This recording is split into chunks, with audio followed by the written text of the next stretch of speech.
Muy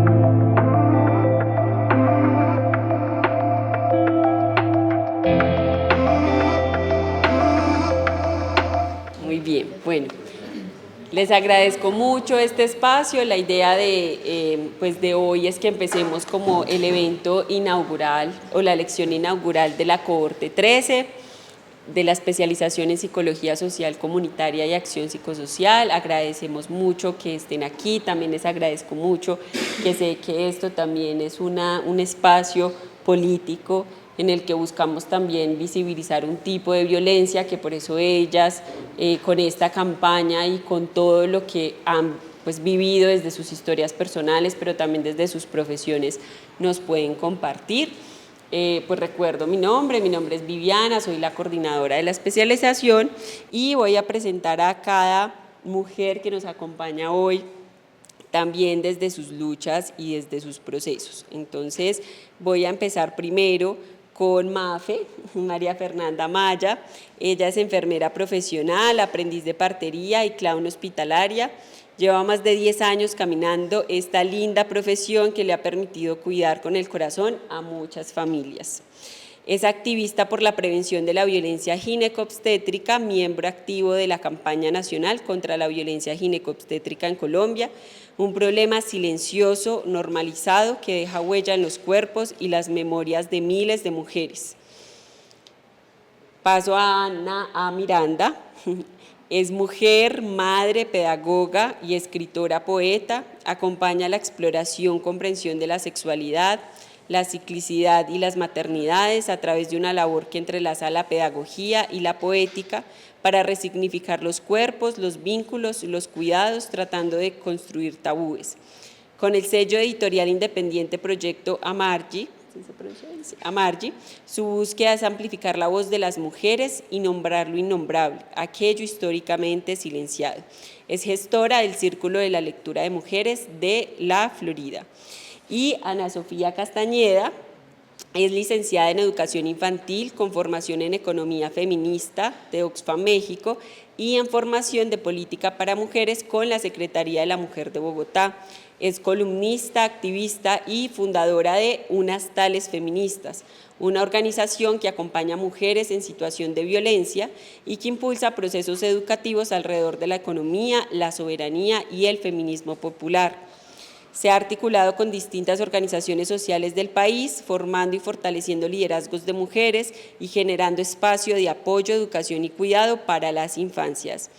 Su trabajo es parte de una convicción profunda: educar, organizar y acompañar a las mujeres para transformar realidades desde la autonomía, el pensamiento crítico y la acción colectiva. Muchas gracias. Ya ven que tenemos 3 grandes mujeres aquí que nos acompañan.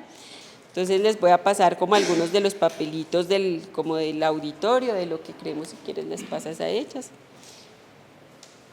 para que miremos pues qué hemos escrito también de qué es la violencia ginecobstétrica.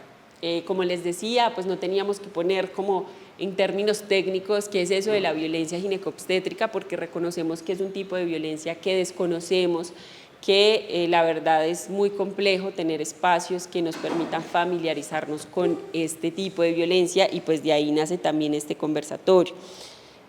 Por aquí voy a leer como algo que dice: maltrato físico, emocional, a la hora de la atención de los partos, atención y procedimientos sin autorización sobre el cuerpo, discriminación por raza, color, etnia, social, etcétera.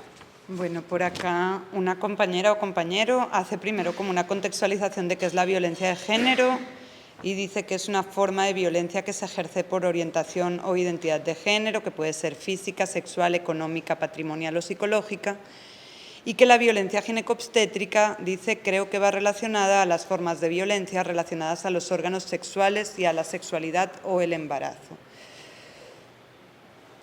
Otra dice: estrategias efectivas para mitigar la violencia ginecobstétrica en el sector de la salud. ¿Cuáles serían en el sector de la salud las acciones restaurativas de reparación y sanación? Bueno, creo que esto es como lo que iría después de entender qué es la violencia. Solo decir una cosita ahí, que la violencia de género no es una forma de violencia que se ejerce por orientación o identidad de género, sino que se ejerce por el hecho de ser mujeres y a veces va relacionada con las identidades o orientaciones diversas, pero es una violencia que se ejerce por el hecho de ser mujeres. Es importante. Ok. Ay. Bueno, aquí dice violencia de género, violencia contra una persona sin importar su sexo, solo su género. Se puede manifestar de diferentes formas, física, psicológica, verbal, etc. Y acá mencionan, la violencia ginecobstétrica es una forma de discriminación que niega la atención adecuada en relación a la salud sexual y reproductiva de las mujeres. Si quieres. Y leo algunas más. Es un tipo de violencia de género, es la violencia que viven algunas mujeres cuando son atendidas en servicios como ginecología o durante el embarazo. Creo que hace referencia a ciertas prácticas que tienen algunos médicos para satisfacer a los esposos o parejas de la mujer que vive el parto. Bueno, entonces creo que acá nos da como una idea más o menos de lo que relacionamos con este tipo de violencia, que era lo que buscábamos también pues como en el inicio. Entonces, pues demos entonces paso a esa primera pregunta, ¿no? Para ustedes, desde su experiencia, desde esos procesos que ustedes han llevado, ¿qué creen que es esa violencia ginecobstétrica, cierto? Que es como lo que nos convoca ahorita. Empiecen ustedes. Bueno, quisiéramos iniciar por dar como la definición que nos brinda la Ley Orgánica por el Derecho a una Vida Libre de Violencias de la República Bolivariana de Venezuela, que también ha avanzado mucho en este tema, y mencionar que ha sido un tema de investigación también por parte de diversas organizaciones que hoy se unifican en campañas, ya que es Latinoamérica, como en la campaña por la erradicación de la violencia ginecobstétrica. Apropiación del cuerpo y de los procesos reproductivos de las mujeres por prestadores de salud, que se expresa en un trato jerárquico deshumanizador, en un abuso de medicalización y patologización de los procesos naturales, trayendo consigo pérdida de autonomía y capacidad de decidir libremente sobre sus cuerpos y sexualidad, impactando negativamente en la calidad de vida de las mujeres. Para nosotras es importante leer como esta definición por una cosa que va a empezar a definir primero, que es la violencia ginecobstétrica, que algunos de ustedes la pusieron en esa definición, y es que es una violencia basada en género, que afecta principalmente a las mujeres, y que algo que menciona acá en esta definición, y es la pérdida de la autonomía que tenemos las mujeres en un nicho específico que es en el sector de la salud, ¿cierto? Que digamos que se podría decir que además es una violencia que es normalizada, que es una violencia de la cual no se habla y que se sostiene principalmente en algo que ustedes pueden también ver a través de nuestras redes sociales, desde el patriarcado, y se va a empezar a manifestar de diferentes formas. Pero entonces le voy a dar el paso y a mí me parece muy importante añadir a eso que es una violencia de género, es una violencia normalizada, se sostiene sobre esa base del patriarcado, pero además es una violencia sexual. ¿Sí? Porque no es la violencia que reciben las mujeres en el sector salud en general, sino que es la violencia que reciben las mujeres en el sector salud en el ámbito de la ginecología o de la obstetricia, que son dos ámbitos en los que la mujer pone allí su intimidad, pone allí su cuerpo, pone allí muchas cosas que tienen que ver con la sexualidad. Entonces, es una violencia de tipo sexual, no es solo una violencia de género, y esto es algo que no se suele decir, y esto es algo que tendemos a silenciar porque el tabú de la sexualidad además pues, nos hace evitar hablar de esto. Entonces, es súper importante tener eso en cuenta también.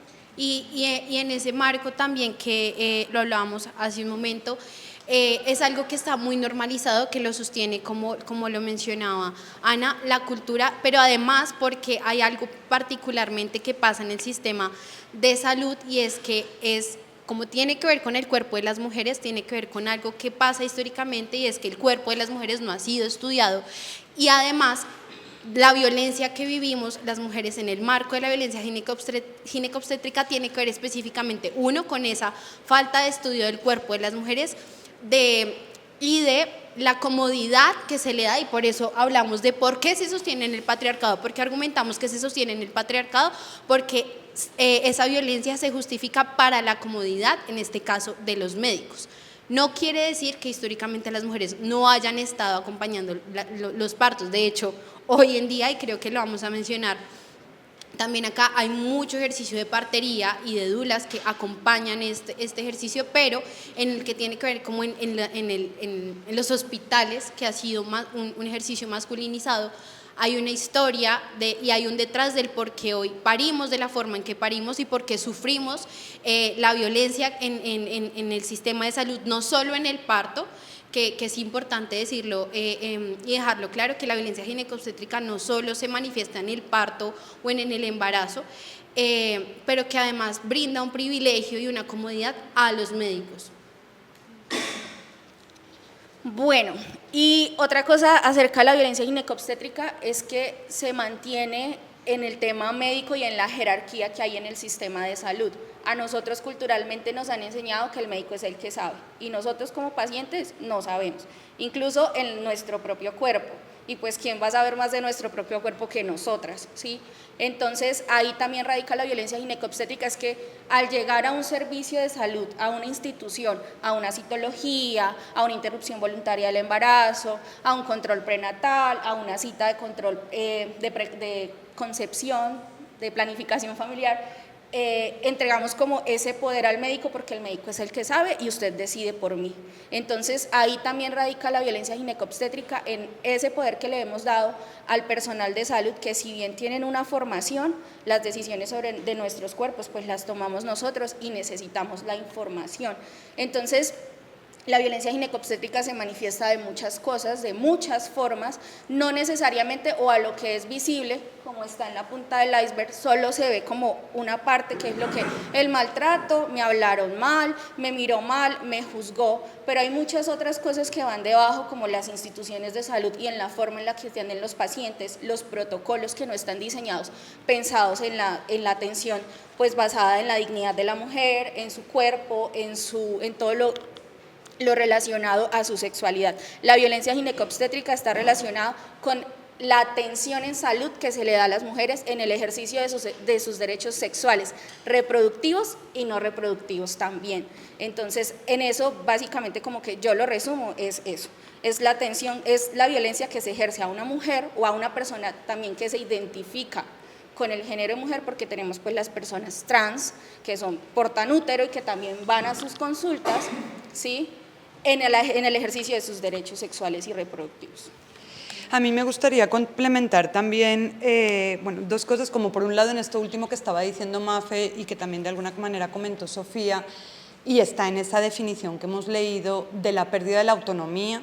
O sea, yo siento que si bien es muy cierto que esto se sostiene en la comodidad del varón, en cierta manera, porque la profesión estuvo ocupada por varones históricamente, también se sostiene en que la mujer pierda la autonomía, pero siento que hay que poner mucha atención y hay que analizar muy bien qué es eso de perder la autonomía, porque podemos entender que en general cualquier paciente cuando entra al sistema de salud, a cualquier especialización, pierde la autonomía. O sea, cuando tú entras a un centro de salud, pierdes un montón de derecho a decidir en muchas cosas, y todo el tema del consentimiento informado es complejo y demás. Pero lo que hace la diferencia aquí, en mi opinión, que no lo digo yo, sino por lo que yo he venido estudiando, es que la mujer pierde el poder interno y el poder de la intuición y el poder, o sea, lo que se intenta hacer desde el patriarcado, desde muchos frentes y en este específico desde la salud sexual y reproductiva y no reproductiva, es que la mujer pierda su capacidad intuitiva y su capacidad de poder. Y no hablo de un poder de ponerse por encima de, sino de un poder de capacidad, ¿sí?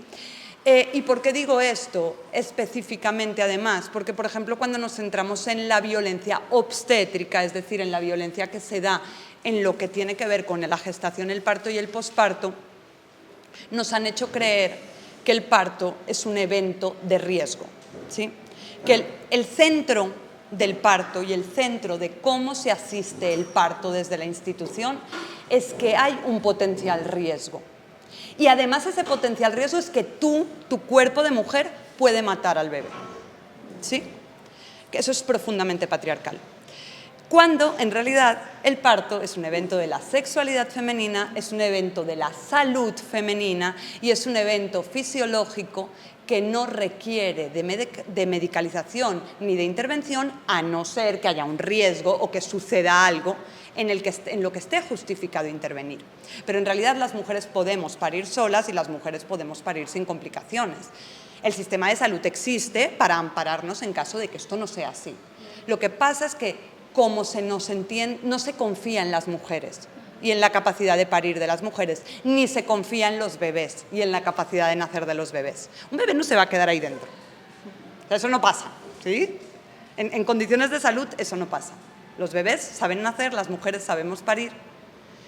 Y la cuestión es qué estamos poniendo en el centro. Yo les decía a mis compañeras, para mí, para entender qué es la violencia obstétrica, o en este caso obstétrica, tenemos que entender qué es el parto. Y el parto es un evento natural, y es un evento que sucede y que sabe suceder, ¿no? Entonces, si cambiamos esta óptica, entonces normalmente el parto en casa, la partería, pone la visión en la vida. Y el sistema médico pone la visión en el riesgo, en el peligro y en el miedo, en mucho miedo. Y hacen que las mujeres sientan mucho miedo, para que así se sometan. Es un sistema de sometimiento.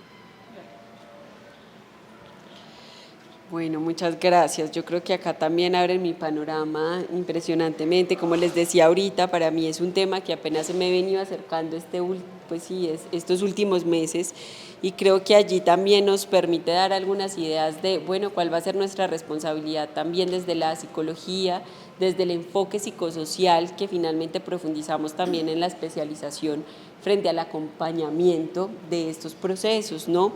Y para que nos quede un poco más claro, me imagino que ustedes también tienen como algunos testimonios, ejemplos que nos permita dar como una forma o materializar un poco más eso que ustedes nos están diciendo, porque claro, cuando las escucho, pues yo digo, tiene todo el sentido, ¿no? Como que finalmente cómo el sistema y lo institucional los inserta en un discurso, ¿no? De riesgo, de miedo, y que hace que yo confíe totalmente en lo que el médico me diga, ¿no? Entonces, claro, ¿qué testimonios o ejemplos podemos traer para que nos ayuden como a entender un poquito más este tipo de violencia? Bueno, yo tengo uno cortico y fue cuando pude acompañar una interrupción voluntaria del embarazo, y en el momento en que la paciente ya estaba a punto de tener al feto, el ginecólogo no nos permitió como hacer un acompañamiento como tal por parte de enfermería de estar ahí, sino que él se fue con la paciente y la puso a tener el bebé, a parir, en el mismo lugar donde hacen las deposiciones, que es el pato que utilizamos en las clínicas, una bolsa roja, que es donde se depositan los desechos, ¿sí? Y ahí la puso a sentarse como tal cual cuando uno va al baño y ahí tenga su bebé, que bueno, en términos es un feto, todavía no me adapto, cerró la bolsa como si fuera un desecho de basura y se la llevó, ¿sí? No permitió como preguntar, ¿quieres verlo? ¿Sí? Y a nosotros no nos permitió, al personal de salud no nos permitió tampoco dar como un trato digno a ese feto, sino que tal cual lo tiró a la basura, porque es decir, ella decidió matar a su bebé, ¿sí? Entonces, esa es una evidencia muy clara de lo que es la violencia ginecobstétrica en estos procesos también, y es muy cruel y es muy crudo lo que les estoy mencionando. La intención no es de pronto victimizar acá a nadie en este espacio, porque pues también quiero aclararlo, pero si no lo hablamos desde ese punto, entonces vamos a seguir perpetuando que se siga silenciando y que siga quedando estos casos y estas situaciones allá, dentro de la institución. ¿Por qué? Porque nosotros salimos de las instituciones como, ay, gracias al doctor que me salvó la vida, gracias al doctor que salvó la vida de mi bebé, ¿sí? Que me ayudó a pesar del maltrato, a pesar de toda la violencia. Lo importante es que salí bien y mi bebé está bien, ¿sí? Entonces llegamos a la casa y me extiendo quizás en el testimonio, pero es importante también mencionar del por qué es silenciado, porque llegamos a la casa, se enfoca en que estamos bien y ya no hay una queja, no se habla, el círculo social y culturalmente, como nos han dicho las mamás, es pórtese bien para que el médico la trate bien, no vaya a gritar porque es que si grita, más la tratan mal, ¿sí? O si usted grita, mínimo la van a dejar de última en la atención. Entonces, si seguimos perpetuando y no hablamos quizás de estas cosas que suenan crudas, crueles y rudas, pues vamos a seguir perpetuando. Y como dicen, lo que no se nombra, pues no existe. Entonces necesitamos como empezar también a ampliar esta conversación y a tocar ese tema. Pregúntenle a sus mamás cómo vivieron ellas el parto de ustedes, por ejemplo. Y ahí van a poder identificar si sus mamás sufrieron violencia o si no sufrieron violencia. O algo tan básico como cuando han ido a la citología, cómo se han sentido. O cuando han ido a que les pongan la inyección de planificar, o la inserción del DIU, o la colocación del Yadel, cómo se han sentido en esas atenciones. Y ahí ustedes podrán identificar. Me he sentido incómoda, me sentí juzgada nada más el simple hecho que el médico me preguntara cuántas parejas sexuales y que yo tenga que quizás empezar a contar y no digamos otro número porque no, ¿sí? De eso no se trata. Entonces, evalúen eso desde sus propias experiencias o de personas cercanas y el simple hecho de que ya ustedes se sientan incómodas, vulneradas, pues ya ahí pone como, es una red flag para identificar, viví violencia. Y no la había identificado porque está normalizada, porque dicen que es normal que me traten mal, es normal que me digan que tengo que portarme bien y que me felicite el médico porque señora se portó muy bien, la felicito, ojalá las demás pacientes se portaran igual que usted. Eso es una de las cosas pues también que se vive en el tema de la manifestación de la violencia. Sí, ese portarse bien de hecho tiene mucho que ver con esa infantilización de la mujer que hace parte de la pérdida de la autonomía, ¿no? A la mujer en el parto específicamente, que me llamen niña. Tengo 36 años, ¿cuál niña? ¿Cuál niña? Yo era niña antes, niña mi hija, ¿no? O sea, nos infantilizamos mucho y entonces nos tenemos que portar bien porque somos niñas. Entonces lo acatamos porque nos han inoculado que somos niñas, ¿no? Yo les voy a compartir unos fragmentos de un testimonio en voz de la persona que vivió la violencia y luego les voy a dar el contexto. ¿Listo? Son fragmentos del testimonio. No grite que le quita el aire al bebé. Me sentí invisible. Me acostaron en una camilla y las dos se acercaron a mí mientras seguían coqueteando con el doctor y se reían.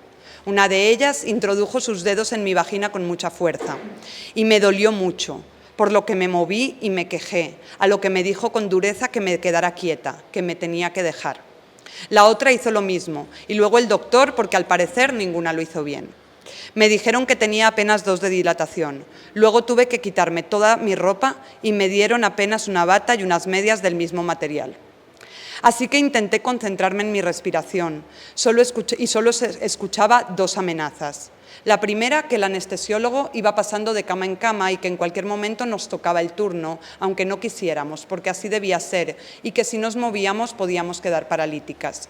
La otra amenaza era que estaban copados y que debían mover algunas para otro hospital, entonces que nos portáramos bien. Me dijo que había roto fuente, que no había mucho tiempo para sacarla porque si no moriría. Luego todo fue muy rápido y muy brusco. Llegaron varias personas, me quitaron la bata, que era lo único que me cubría, y me pasearon desnuda y adolorida por entre todas las mamás y el pasillo para llevarme a la sala de parto. Me sentí muy avergonzada, pero tenía tanto dolor que ni me pude quejar. Yo estaba angustiada, adolorida, cansada e intentando hacer lo mejor que podía. Finalmente terminó de coser y salieron. Estuve un momento sola, desnuda, sin con qué abrigarme y sin saber qué hacer. Entonces llegó una enfermera con una jarra de metal para lavarme. Se me hizo el agua más helada de la vida. Me sentía torturada, humillada, ya sin energía para quejarme, resignada a que hicieran lo que quisieran conmigo. Me sentí humillada, invisible, abandonada y juzgada. Esta mujer parió en una clínica privada y pagó con antelación parto respetado y humanizado. Fuerte, ¿no? Si esta mujer no hubiera sido quien es, que es una mujer que que se dedica a los estudios de género, que trabaja en una secretaría de la mujer, que tiene un bagaje, quizás no hubiera ni siquiera logrado identificar todo esto. Cierto, porque lo que decía Mafe ahorita también es como, yo llego a casa, ¿no?, después de haber vivido un poco de cosas que están muy borrosas, porque el parto en sí es como una droga, ¿sí? El parto normal, natural, fisiológico, es un viaje hormonal muy fuerte. Y es un lugar, es un espacio, es un mundo que estás en otra, ¿sí? Místicamente se dice que vas a las estrellas a buscar a tu bebé y a traerlo, y es así, ¿no? Yo parí sin absolutamente ningún medicamento y es así, ¿no? Es un trance. Entonces, en sí es una droga.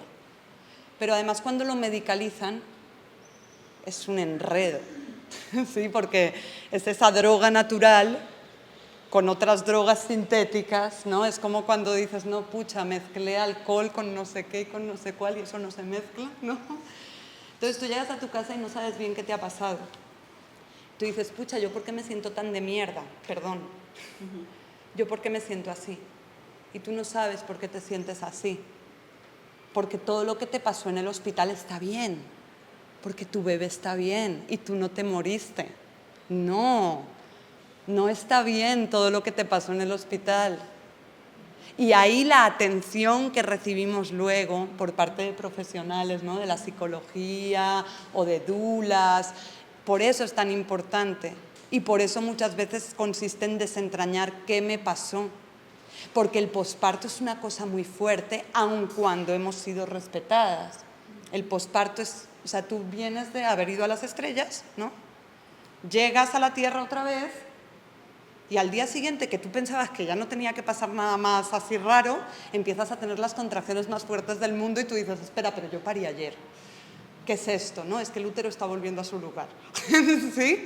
Entonces duele, de golpe, otra vez, porque además ahí ya no hay drogas, ya no hay oxitocina natural que te haga decir, bueno, no, pero esto está como chévere. Entonces duele, un montón. ¿Sí? Yo con casi todas mis amigas, cuando hablamos de las contracciones posparto, es como, nadie nos avisó. Pero no solo es eso, sino que tú ya llegaste a la Tierra, ya no tienes drogas naturales o sintéticas que te alivien el dolor, y llegas a otra cosa nueva, en la que tienes una cría que depende 100% de ti y puede que estés en un contexto re difícil porque cada mujer pues vive en el contexto que vive, ¿no? Entonces, pues sí, a veces es todo muy ideal, pero a veces no. Y empieza lo que llaman el encuentro con la propia sombra, ¿no? Laura Gutman de Argentina le llama así, el encuentro con la propia sombra. El posparto es una sombra tremenda, ¿sí? Y es necesaria, pero es muy fuerte, por eso hay tantas depresiones posparto y demás, ¿no? Entonces, si te pasaron encima un montón de cosas, ¿no?, en la clínica o en casa, que a veces también hay violencia en partos supuestamente respetados y demás, o cosas que a ti no te han gustado, aunque no hayan sido directamente violencias, porque además tú estás en un lugar de vulnerabilidad muy fuerte y quejarse, ¿no? Quejarse es muy difícil cuando tú estás vulnerable o cuando tú estás adolorida o cuando tú estás... Y empiezas a decir, pero a mí ¿qué me pasa? Soy yo la que está mal, yo tendría que estar feliz. Mi hija está bien. Yo tendría que estar, no, es lo mejor que te va a pasar en la vida es tener un bebé. ¿O no? Sí. Eso es mucho color rosa. Entonces, o no, yo amo a mi hija, pero no es lo mejor que me ha pasado en la vida, no sé, ¿no? O sí, no lo sé ni siquiera, ¿no? Pero es como... no te puedes quejar y no tienes un soporte que te diga que te hicieron algo que no estaba bien, porque tienes que agradecer que todo salió bien. No te desangraste, tu bebé está vivo, de pronto tienes una cicatriz de aquí a aquí, pero te salvaron la vida por esa cicatriz de aquí a aquí, ¿no? Y quizás es cierto, quizás te salvaron la vida, lo que sea. Pero eso no quiere decir que no merezcas respeto, ¿no? Hay muchas maneras de intervenir. Yo les decía a las chicas ahorita, el parto respetado no significa que no haya ninguna intervención. A veces las intervenciones son necesarias. Bendito cielo que existen las tecnologías hoy en día para que no nos muramos de ciertas cosas que de pronto no se pueden resolver de maneras naturales, ¿no? Pero es que yo puedo intervenir siendo respetuosa, ¿cierto? Que yo te haga daño, por ejemplo, físico en un momento dado por un pinchazo o por algo, no quiere decir que esto seguro que tú lo sabes mejor, ¿no? No quiere decir que no pueda ser respetuosa, ¿no? Yo odio que me saquen sangre, me mareo horrible. Y yo siempre les aviso a las enfermeras, ¿no? Como, oye, yo me mareo un montón, soy muy mayor, sí, pero yo me mareo un montón. Y entonces hay unas muy chéveres que te tratan con respeto y ni lo notas, y hay otras que te dejan un morado así para toda la semana. ¿No? Pues no sé, ¿no? Y a lo mejor igual son novatas y te lo hicieron igual con todo el amor, o a lo mejor no te tratan bien. O sea, yo decido si trato bien al otro o no, ¿cierto? Entonces, a mí me gustaría igual que Sofía o Mafe nos cuenten también, o tú incluso, o ustedes, nos cuenten alguna pequeña anécdota cortica, porque estas historias que hemos contado Mafe y yo son muy fuertes, ¿cierto? Pero vivimos también violencias muy sutiles, ¿sí? Un juicio sobre nuestro cuerpo en el ginecólogo o en la ginecóloga, un mal diagnóstico. Un mal diagnóstico también puede ser violento según cómo, una negación de algún tipo de examen. Entonces, como, si quieren ir como echando cabecita mientras Sofía nos cuenta. Sí, antes de contarles el testimonio también de una compañera cercana, justo abordando los temas de la ginecología, que es algo que, a pesar de que siempre nos dicen, ¿cierto? Como una vez te desarrolles, tienes que ir al ginecólogo, tienes que informarte, en realidad pareciera un mundo muy lejano, como que no es una información que tenemos realmente a la mano, más allá de lo que buscamos. Hablamos mucho, ¿cierto? Desde el colegio, se podría decir hoy en día, y desde los movimientos como de la educación sexual y reproductiva, pero es algo que se termina volviendo un privilegio. Y quisiera tocar 3 cosas antes de contar el testimonio de mi compañera, y es algo que creo que tienen en común, y otra cosa que a partir del testimonio van a entender, porque digo, como hay cosas y hay procedimientos que te intervienen sin tu consentimiento, y hay otros que te lo niegan a pesar de que tú lo solicitas, y eso es algo que me parece un poco irónico, porque en el parto pasa frecuentemente que, reitero lo que menciona Ana, no significa que las intervenciones no sean necesarias, pero en otros momentos en que no lo son, y además de hacerlo sin tu consentimiento te generan consecuencias y no son necesarias. Y hay otros procesos, por ejemplo, en la ginecología, y voy a hablar en este caso del testimonio de mi compañera, y es, a todas nos dicen que una vez después de más o menos de desarrollarnos, sobre los 20 años, nos tenemos que hacer la citología, ¿cierto? Nuestra primera citología. Vas al médico, solicitas la citología, y pasó con mi compañera. Ella era muy juiciosa realizándose sus citologías, y empieza a haber un caso pues de desinformación. Ni siquiera muchas veces nos explican por qué es necesario hacerse la citología, por qué la frecuencia de hacérnoslo, y por qué, digamos, qué es el BPH, ¿cierto? Por qué es necesario hacerse la citología, qué es el BPH, qué pruebas se está tomando en la citología. Ella se hacía muy juiciosa sus citologías y siempre le salían bien. Un día, estando ella en la calle, están haciendo una campaña para tomarse pruebas de BPH, que es diferente, y no sé si lo sabían, a la citología. Ella accede como a hacerse la prueba del BPH. El médico, que eso también es importante mencionarlo en estos, muchas veces en el trato de la ginecología es un trato deshumanizante, es como llegue, quítese ropa de cintura para abajo, ábrase de piernas y vamos a tomar la prueba. Y una se siente como, bueno, pero pues estoy, como mencionaba Ana, pues entregando mi intimidad a una persona que no conozco, no me está dando la información completa, ábrase de piernas, listo, tomamos la prueba, chao. Ella accede a hacerse la prueba del BPH y la prueba sale positiva. Resulta que es algo que no nos mencionan, y por eso hablo como de la ausencia de información que tenemos muchas veces al respecto de de ciertos exámenes, por ejemplo, en la ginecología, que a ti nunca te dicen, te hiciste la citología, te pudo haber salido bien, pero es necesario que te hagas la prueba del BPH para ver y descartar que realmente haya BPH, porque muchas veces la citología puede salir bien y en otras ocasiones no. Y por ejemplo, a mí también me pasó, yo misma solicité la prueba del BPH y el médico me dijo, no es necesario, te la puedes hacer hasta después de los 30 años.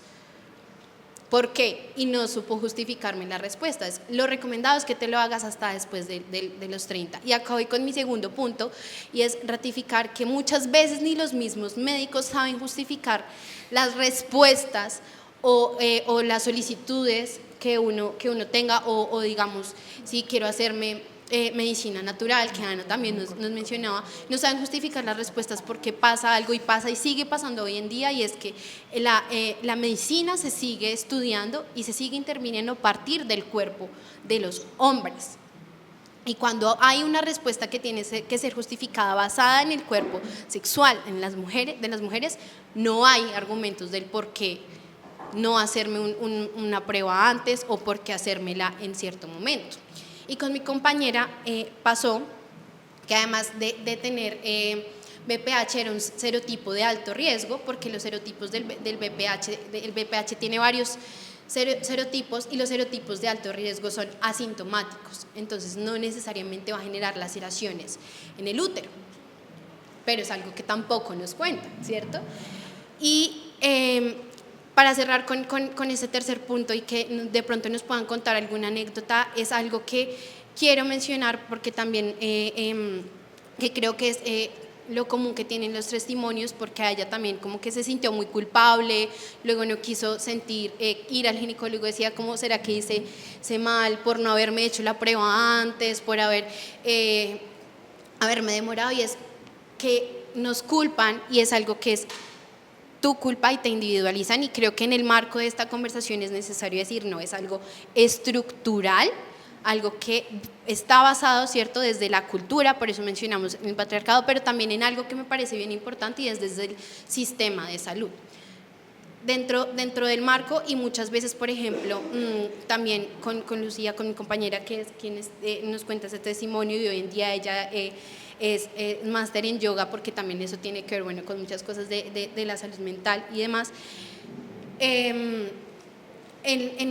Esto tiene que ver, y pasa en el parto, pasan las interrupciones voluntarias del embarazo y pasa en la ginecología, y es que el sistema de salud está tan precarizado que muchas veces por decisión propia deciden hacer ciertas intervenciones que son más económicas que hacer, por ejemplo, para que sepan, el parto natural es más costoso que una cesárea, y muchas veces hacen más cesáreas porque salen más económicas.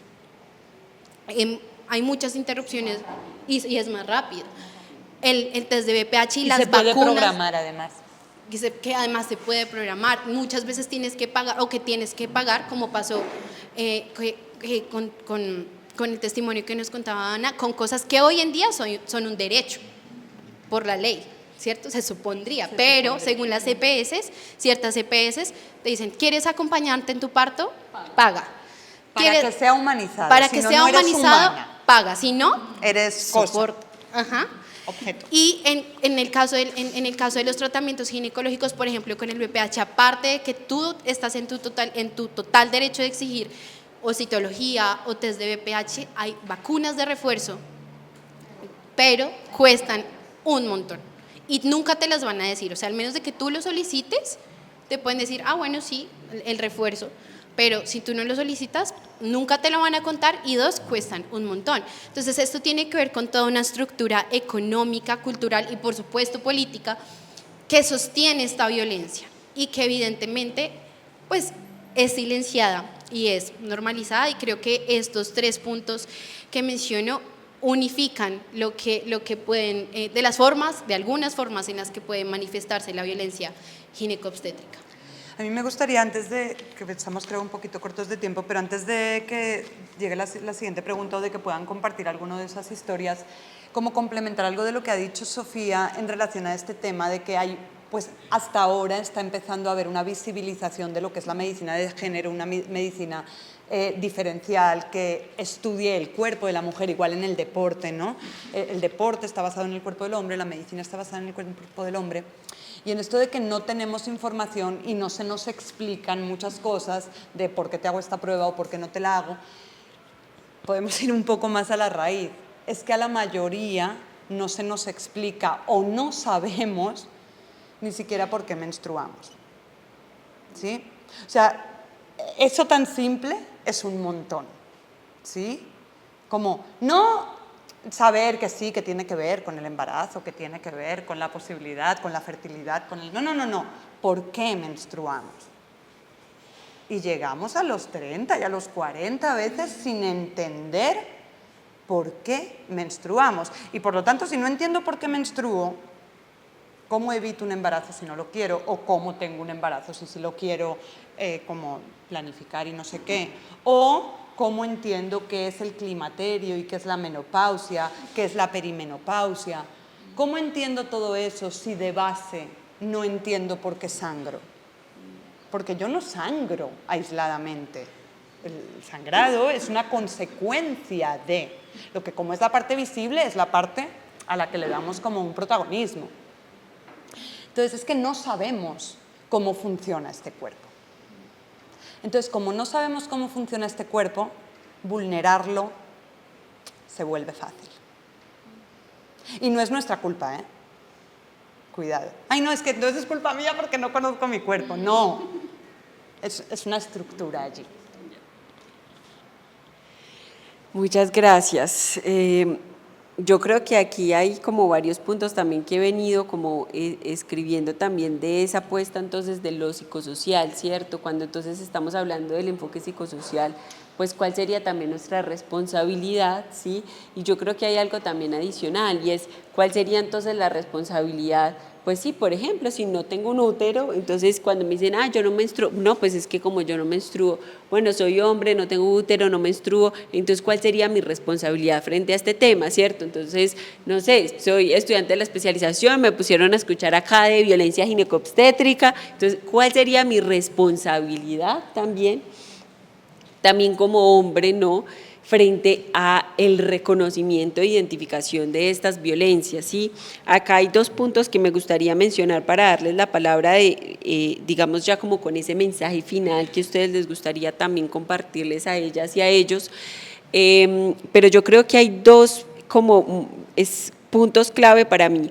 Uno, que debemos reconocer que esos espacios íntimos, esos espacios en los que tal vez como estuvo donde el médico, eso es un espacio de total intimidad, ¿cierto?, del paciente con su médico, que es un espacio que se vuelve político, ¿cierto? ¿Político en qué sentido? Que hay decisiones frente a nuestra autonomía. Y yo creo que desde ahí lo psicosocial como una apuesta interdisciplinar, para recordar también que lo psicosocial no es solo de la psicología, sino que es una apuesta interdisciplinar, ahí hay una primera responsabilidad, reconocer que son espacios políticos que se viven en el sistema de salud, que en el momento del parto es un espacio también político porque estamos pensando y reflexionando sobre nuestra agencia, autonomía y nuestra capacidad del cuerpo. Y algo que también se nos ha olvidado mucho en los estudios psicosociales y que apenas con los estudios de género y los feminismos decoloniales nos han recordado, es que el lugar del cuerpo no puede ser el lugar de la enfermedad, ¿no? Tiene que ser el lugar de la capacidad, como ustedes lo dijeron. Y no se imaginan eso cómo cambia todas las apuestas, y no solo cuando estamos acompañando este tipo de casos, cuando estamos acompañando el sistema de salud, no, en todo tipo de acompañamiento psicosocial, cuando le damos el lugar al cuerpo como un lugar de capacidad, cambia totalmente nuestra manera de acompañar al otro, ¿sí? Y el segundo punto que creo que me parece clave es que hay una responsabilidad también frente a cómo visibilizamos este tipo de violencias y como ustedes ya nos hacían ese llamado desde nuestras propias historias de vida, ¿no? Cuando yo le pregunto a mi mamá, bueno, cuéntame un poquito cómo fue mi parto, ¿cierto? Cuando vamos a la citología, ¿cierto? Porque me siento incómoda, o sea, me siento incómoda, pues no solo porque, sí, claro, están como revisando mi cuerpo, pero desde el momento uno llego y porque me siento incómoda, ¿cierto? Si soy hombre, bueno, y tengo hermanas, porque no puedo hablar con mis hermanas de lo que es una menstruación, como se nos ha enseñado que es una enfermedad, ¿sí? Entonces, por ejemplo, cambiarle la expresión a mi mamá de, ay, se enfermó. No, no, madre, no estoy enferma, no, ya se enfermó, ¿sí? Entonces, esa expresión que nos han enseñado y que es fácilmente la reproducimos, ¿no? Entonces yo ahí tengo una responsabilidad, siendo yo a mi amiga le digo, ay, te enfermaste, ¿cierto? ¿Cuál es mi responsabilidad del lenguaje? Recordando que construimos realidad con el lenguaje, ¿sí? Entonces con esos dos puntos me gustaría como un poco enfatizar digamos, esa lectura que hago y también ya pasar y dar la palabra ya de cierre de esos mensajes finales que les gustaría dar, como desde esta apuesta psicosocial, para ya escucharlas frente a sus preguntas y comentarios también del conversatorio, que ya nos quedan 5 minutos. Bueno, ay, Dios mío, se nos fue el tiempo. Desde mi rol como enfermera que ha acompañado, mi experiencia ha sido más que todo en temas de parto, para lograr comprender el tema psicosocial, porque pues siendo honesta, me costó un poquito entenderlo, no hace parte como, o de pronto sí lo tenía la idea, pero no como ya con una palabra que lo definiera. Y es para mí, para poderlo comprender, lo entendí desde la definición de qué es salud.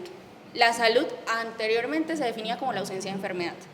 Ahorita no, la salud está definida como un equilibrio entre todas esas cosas que tiene el ser humano, entre todo su contexto, la parte familiar, la parte comunitaria, la parte religiosa. Entonces, como para resumirlo, la salud mental, la parte psicosocial como yo les hago el llamado es que en estos temas hay que hacer acompañamientos y hay que apoyar a las personas que acompañan o que hacen parte de la familia de las mujeres que estamos ejerciendo nuestros derechos sexuales y reproductivos. ¿A qué hago referencia con esto? A que si yo voy a una atención de parto, pues yo voy a estar vulnerable porque es un momento bastante fuerte en mi vida, pero yo tengo un compañero o una compañera y esa compañera tiene que tener también información, pero los estamos dejando a un lado, ¿sí? En el tema laboral, ¿cómo se puede hacer el acompañamiento desde temas de salud laboral? Es la lactancia materna. Las mujeres no tienen espacios en lactancia materna, no tienen la posibilidad de salir a lactar a sus bebés, entonces como que estos componentes que hacen parte de, que lo entiendo que no nos traten como únicamente el cuerpo, este cuerpo y ya lo demás es ajeno, entonces es como ese llamado a evaluar desde esos roles cómo podemos aportar o cómo podemos evitar que esto siga sucediendo, cómo empoderamos o informamos a la persona que acompaña o cómo desde la salud laboral, si yo puedo tener alguna injerencia o puedo el simple hecho de ir como a hablar o a visibilizar en el trabajo que pues hay derecho a tener su etapa de lactancia materna, su hora, pero que también esto debería cambiar porque es solo una hora, ¿sí? Para las que viven muy lejos no van a alcanzar a llegar a la casa a lactar a su bebé. Entonces, como que en estos espacios también entender que el ser humano, y yo sé que esto tiene que ver con lo que ustedes estudian, sí, pero también comprender cuáles son esas cosas chiquitas del acompañamiento de las personas o de las mujeres que estamos ejerciendo nuestros derechos sexuales y reproductivos.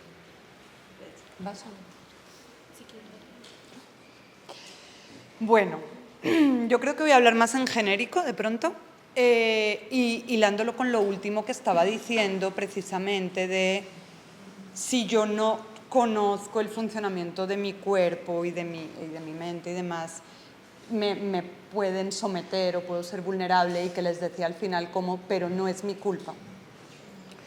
Y creo que esto tiene profunda relación con esto de lo psicosocial y qué atiende lo psicosocial, ¿no? Que es como, no es mi culpa porque hay un sistema que respalda que yo no tenga información, ¿sí? Hay un sistema que es muy grande, que es una estructura, como les he dicho antes, que se llama patriarcado, que no quiere que nosotras tengamos cierto poder, pero no cierto poder sobre los otros, cierto poder sobre nosotras mismas, ni siquiera, ¿cierto? Entonces, ¿de quién es la responsabilidad? de lo que yo sufro. De lo que yo sufro, bien sea porque me deja secuelas una mala praxis, bien sea por las cosas que comenta Mafe de que estructuralmente no alcanzo a llegar a lactar a mi bebé o no alcanzo a poder hacerme cargo de mi menstruación como quisiera, sino que lo tengo que hacer como el sistema me dice, con toallas desechables y demás, porque pues en mi trabajo no me da para más, ¿no? Entonces, ¿de quién es la responsabilidad de lo que a mí me sucede? ¿Mía solo, como nos dice la autoayuda muchas veces, no? ¿Es mi responsabilidad o hay una responsabilidad estructural de un sistema? Y si no vemos eso como que es una cosa del patriarcado, yo siento de verdad que difícilmente lo vamos a cambiar, porque nos quedamos en cosas como súper superficiales y no vamos a la raíz del problema. Por eso pusimos el patriarcado en la base final de ese ¿cómo se llama? Iceberg. Me salía eclipse. Atinadísima. Entonces, si no vamos a esa base, van a seguir pasando cosas, ¿no? Entonces, por un lado diría eso, como que tengamos muy en cuenta de que esta violencia no es una violencia que sucede puntualmente. Como muchas otras violencias, es una violencia estructural. Por lo tanto, es una cuestión política. Y por lo que sé del enfoque psicosocial, tiene mucho que ver con esto, ¿no? ¿Cómo vamos a atender a estas personas que han sufrido esta violencia, teniendo en cuenta que hay una estructura que respalda que la violencia suceda? Eso por un lado. Por otro lado, me gustaría recalcar allí, porque creo que tiene que ver con esto que tú preguntabas de cómo también el hombre contribuye aquí o cómo podemos dialogar con esto que sucede, que es lo contrario al patriarcado no es el matriarcado, como se nos ha querido vender muchas veces. O sea, lo contrario a que la ley del padre, que es el patriarcado, sea la que impera, no es que entonces las mujeres mandan, no es por ahí. La lógica del patriarcado es la lógica de la guerra. Es decir, es la lógica del riesgo. Estás enferma, estás patologizada y tenemos que salvarte o tenemos que matarte o tenemos que enfrentarnos, ¿no? Lo contrario a eso es la lógica de la vida, que es la matrística, que es la lógica del cuidado. Y en la lógica del cuidado, dicen mis maestras de partería del pueblo muisca, el bienestar de las mujeres es proporcional al bienestar de la comunidad. El placer de las mujeres es proporcional al bienestar de la comunidad. Y la verdad, yo miro por la ventana y veo el placer bajito, bajito. Nos veo poco en placer, nos veo en estrés y en otras cosas, y limpiando la casa, ¿no? Entonces, si cambiamos esa lógica, si tendemos a cambiar esa lógica y que la vida esté en el centro, podemos cambiar muchas cosas. Y que la vida esté en el centro es entender que el cuerpo de la mujer cambia durante su ciclo y sus emociones. Es entender que una mujer que entra en otro estado cuando queda embarazada también cambia. Es entender la vida, es entender el cuidado de los niños y las niñas, es entender el cuidado de las personas mayores, ¿no? Entonces, si todas y todos ponemos ese cuidado de la vida en el centro en lugar de poner la violencia en el centro, esto es muy difícil, ¿eh? Yo lo digo aquí como... súper difícil. Yo no sé cómo se hace, de hecho, pero creo que es la única salida, ¿no? Finalmente. Y ya ultimito, hay una cosa que dice una compañera mía, con la que camellamos de acá de Pereira, Vicky Jaramillo, pues que ya también lo aprendió, que es que hay que ver el tema de los procesos menstruales, por ejemplo, hay que ver que hay un cuerpo colectivo menstruante. ¿Sí? Yo menstruo, yo sangro, nosotras sangramos, ¿no? Las que tengamos matriz. Pero si a mí no me apoyan otras personas que no sangran, pues no, hay algo que no. Entonces, si somos más colectivos, si nos volvemos más cuerpo colectivo, cambian las cosas. Entonces, si yo tengo compañeras, si yo tengo amigas, si yo tengo hermana y me intereso, ¿por qué, en qué momento está el ciclo? ¿Qué pasa en ese momento? Si lo hablamos, si le quitamos el tabú, si me mancho y no pasa nada y nadie se ríe. Yo no sé qué risa da que alguien se manche, o sea, es una cosa que yo no puedo entender, ¿no?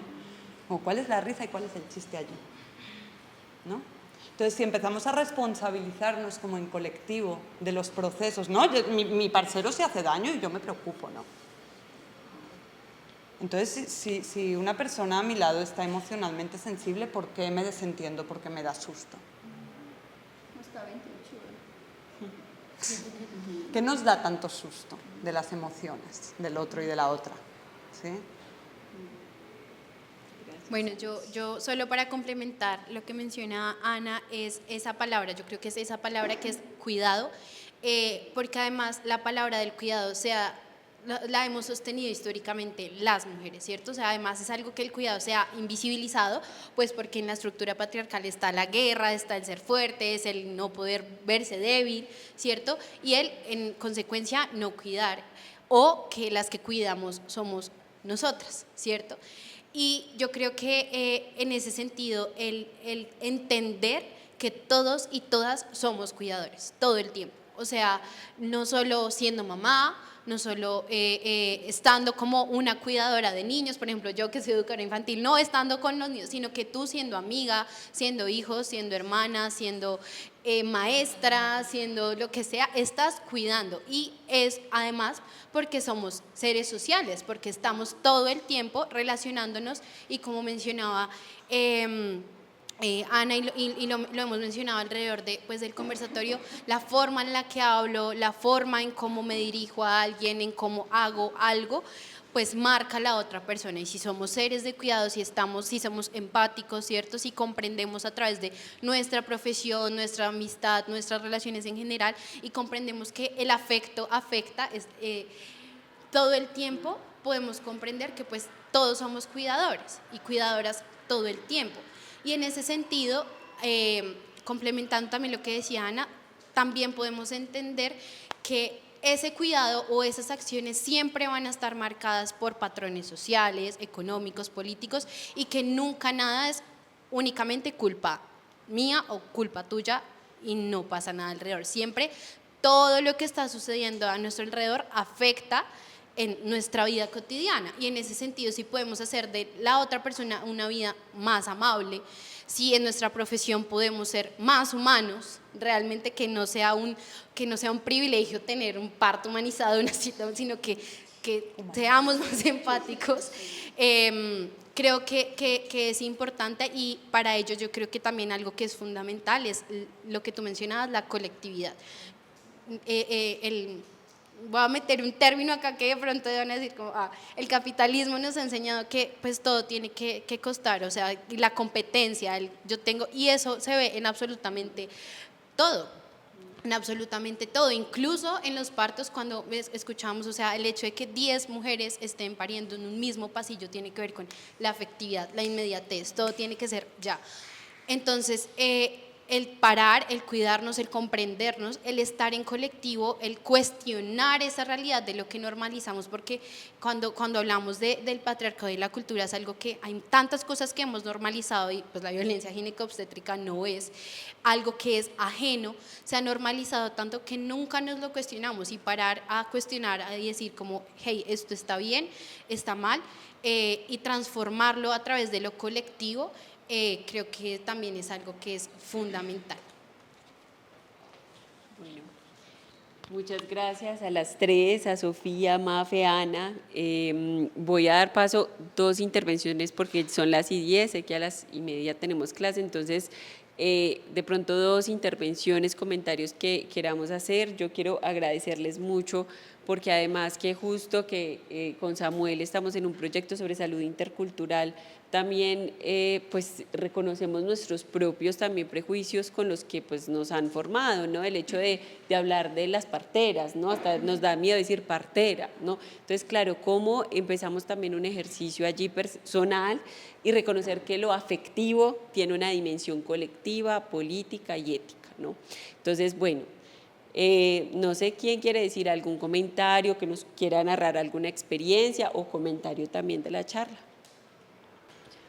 Bueno, yo quiero compartir muy rápidamente, aunque de esto uno podría hablar mucho, porque el tema es apasionante y más cuando le toca a uno, ¿cierto? Hace 16 años me dice mamá, ¿y mi experiencia cuál fue? Me identifico con varias de las cositas que cuentan allí de los otros testimonios, y es el hecho de que yo esperaba tener a mi hijo, a mi primer hijo, de forma natural, a pesar de los miedos que se instauran, porque uno escucha, eso duele mucho, no sé qué. Entonces me parece que esa parte de educación nos ha faltado por generaciones para que nuestras mamás o las personas cercanas realmente puedan comprender que el parto es una cosa tan natural y tan hermosa. Y yo digo que me siento como con estos 16 años de frustración de no haber podido parir a mi bebé bien, ¿cierto? Entonces finalmente tocó cesárea. Cuando a las 12:30 del día le digo yo a la única enfermera que había quedado en la sala, niña, yo ya tengo ganas de pujar. Y me dice, no mamá, tiene que esperar hasta después de las 2 de la tarde que llegue el ginecólogo. Y no les cuento más. Entonces es duro, y miren, son 16 años que no se olvida y que la sensación está ahí. Sí, gracias. Bueno, buenas tardes. Muchas gracias por el espacio. Justamente como comentaba la profe, pues actualmente estamos participando en un proyecto de investigación con mujeres indígenas y con parteras de dos comunidades, una de acá de Risaralda, en Pueblo Rico, y otra en Río Sucio. Y pues en mi andar, incluso antes de empezar el trabajo de campo, fue que me topé, ¿cierto?, haciendo la tesis con este tema de la violencia ginecobstétrica, y yo no tenía ni idea de eso, a qué se refería. Y creo que cuando pensamos el tema de la salud intercultural se hace como súper visible, ¿cierto? Súper visible el hecho de que hay visiones otras del mundo que se niegan y que por ende, digamos, se termina discriminando y ejerciendo violencia contra personas que tienen creencias diferentes del mundo, contra personas diferentes en general. Y creo que es interesante ver cómo hay cosas muy sencillas que no son tan sencillas, y yo creo que eso es como algo que rescato en general del conversatorio, ¿no? Cosas que hemos normalizado, por ejemplo, el tema del acompañamiento a las personas que están en trabajos de parto. Las parteras en un momento nos decían, no nos permiten entrar con las personas que estamos acompañando. Y nosotras, y ella lo dijo tal cual así, que fue algo que recuerdo nos pareció muy bello a todos y a todas, fue que ella nos dijo, nosotros en esos espacios somos algo así como un psicólogo espiritual. Nosotros lo que estamos es acompañando un momento que tiene, no solamente es un proceso físico, un parto, no, que ni siquiera una persona, como una cosa dando a luz a un bebé, sino hay una persona que tiene sentimientos, que tiene ideas, que tiene creencias del mundo, que eso lo afecta, ¿no? Por ejemplo, lo profundo que eran las implicaciones del hecho de que ellas no pudieran acceder a las placentas después de los partos, ¿no? Ellas nos decían y relacionaban esto directamente con los problemas actuales de desarraigo que tiene la población joven de las comunidades indígenas, ¿no? Y incluso lo relacionaban a toda la problemática de suicidios que, por ejemplo, se vive en estas comunidades, especialmente en la zona de Risaralda y de Caldas. Entonces creo que es muchas veces desde la parte psicosocial, desde nosotros como profesionales, aunque quizás nosotros no vamos a trabajar directamente en la salud reproductiva o atendiendo una situación de estas, creo que tenemos la responsabilidad de darle un lugar a ese conocimiento de esas personas, de las mujeres en general, porque es algo que se ve incluso en situaciones mucho más urbanas. Yo pensaba, por ejemplo, en las historias de mi propio parto. Mi mamá cuenta que mi abuela, ¿cierto? Las abuelas tienen muchos conocimientos, entonces ella cuando empezó con las contracciones, mi abuela dijo, no vamos para el hospital porque allá me la van a maltratar. Entonces ella la atendió con bebidas, con ramas en la casa, se fueron ya para el hospital cuando ella ya estaba como con las contracciones muy seguidas y muy dilatada. Al llegar, pues ellos le explicaron que habían hecho este proceso y los médicos que no. Ella tenía que esperar, que tenía que hacer sentadillas para que se dilatara. ella estaba tan dilatada que el trabajo de parto ya estaba empezando, o sea, ellos ya estaban empezando a nacer y ellas no se habían dado cuenta.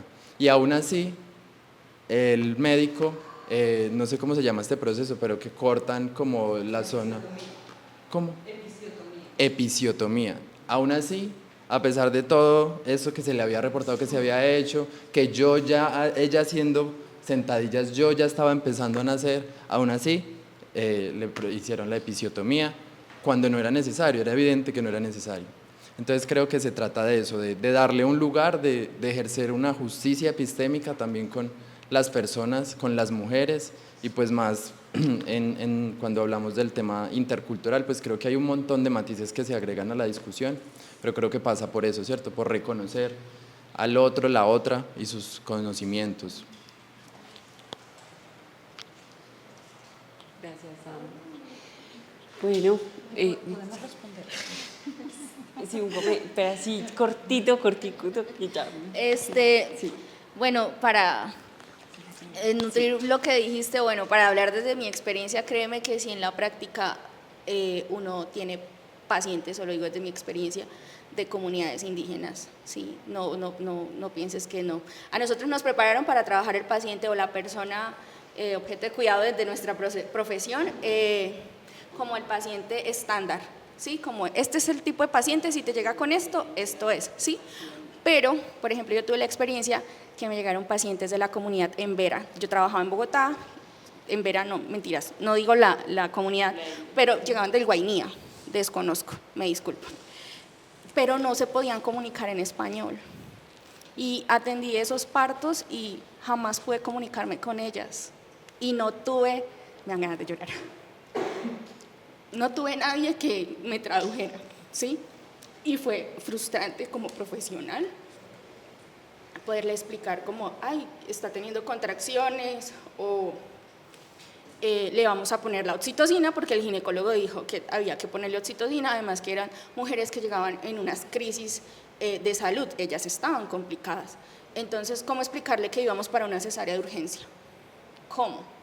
¿Sí? Entonces, no nos limitemos a que esta es la persona estándar que yo voy a encontrar para acompañar. No. Y eso es lo que viene desde la academia. Pero cuando usted se enfrenta a la realidad, usted se da cuenta que como profesional, a veces uno dice como esa plática se perdió, ¿sí? Porque el contexto o las personas que te encuentras frente a ti no son el paciente ideal o la persona estándar que te dijeron que tenías que cuidar. Y es muy frustrante y yo los animo mucho y siempre peleo porque a mí me enfatizaron aprender inglés porque tenía que tratar con paciente extranjero. Pero si no estoy mal, no me acuerdo, más de 30 dialectos que hay en Colombia. 65 dialectos en Colombia y ninguno de esos me lo enseñaron en la universidad. Que no son dialectos, son sí, lenguas.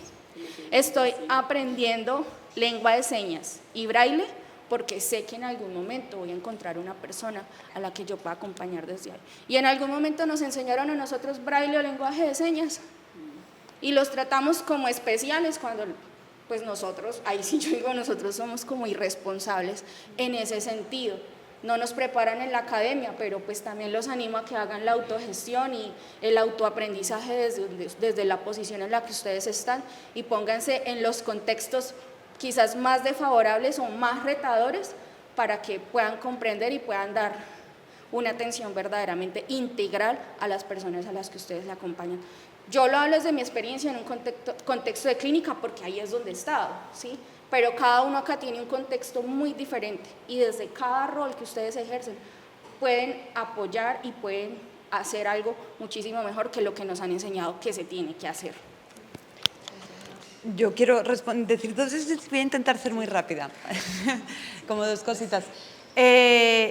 Como con este mismo tema de lo cultural, de la interculturalidad, me parece súper importante además resaltar que la ley número ¿qué? 2240 y qué? 2244. Sí, esa, bueno, la ley, que se llama del parto respetado o humanizado, que me da mucha risa a mí el nombre, porque es como respetamos qué o humanizamos qué, pero bueno, sin querer entrar en eso. Hay un punto, o varios de hecho, que habla de se respetan las creencias y prácticas de cada persona, ¿no?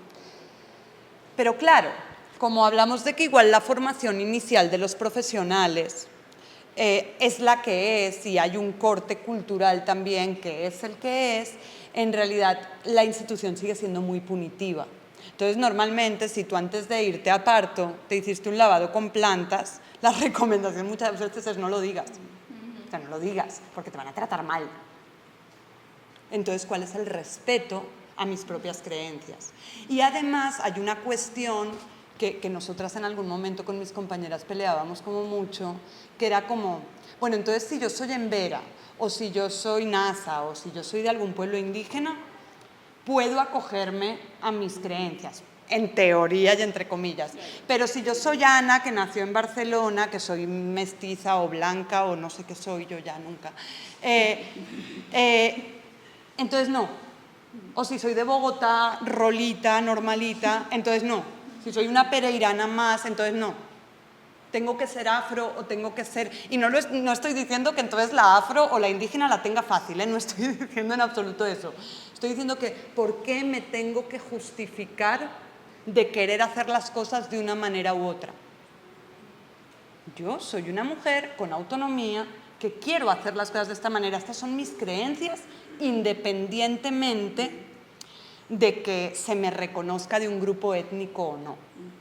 Y les digo igualmente que lo que pasa es que solemos estar solas, y es con lo último que lo quería ligar. Me llama mucho la atención esto que contaba Samuel, de que entonces tenían que entrar solas. No, las mujeres tienen que entrar solas. Y para mí, cuando he estado en institución acompañando parto, eso es lo que he visto claramente. Si yo no estoy y la mujer entra sola, entonces, ¿qué pasa? O sea, yo pariendo estoy fuera de mí.